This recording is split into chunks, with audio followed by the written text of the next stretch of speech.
اعوذ بالله من الشیطان الرجیم بسم الله الرحمن الرحیم. زه ډیر په معذرت سره د حاجي الیاس شینواري او ټول د لنډ کوتل حقوق کمیټې د درنو مشرانو نه معذرت غواړم چې بیمارۍ په وجه باندې زه په احتجاج کې شرکت ونه کړ او کور کې ما د بیمارۍ په وجه نه مارغلی معذرت غواړم او معافي ورڅه غواړم چې نه مارغلی.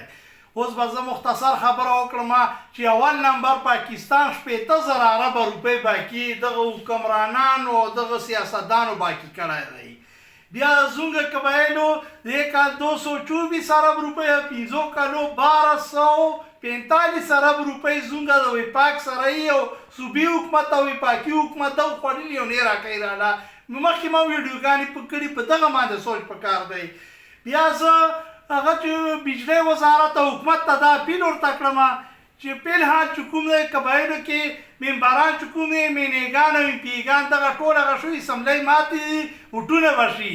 په قبایلو کې لکه قیادت موجود نه دی نو بجلی والا له حکومت له پکار دي چې فلحال چې کوم دی دغه واړه اختر شلمې ورځې پورې هغه 6 ګنټې یې کا د ټولو قبایلو لپاره 6 ګنټې بجلي کا.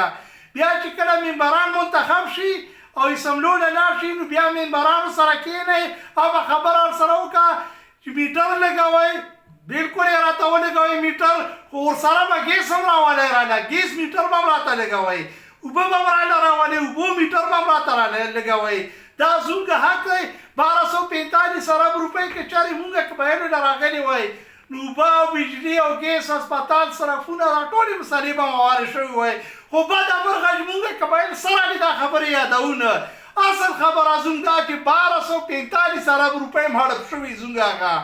بیا چې کوم دی که نه حکومت ته دا هم هغه کړمه مطالبه کړمه چې فلحال دا خبره چې کوم دی 6 ګنټې هغه کړه بجلي کړه ټولو قبایلو له. بیا د قبایلو چې څومره حق دی ور یې کړوله په احتجاجو یې مخ کړو چې موږ به ارزو او چروازۍ او احتجاجونه او په یخنۍ او ګرمیو کې به زموږ وطن خلک ورته ناست دي چې حکومت ته موږ څه حق دی سره بس خپل حق زموږ هغه وپېژنه موږ له خپل حق راکړه. والسلام.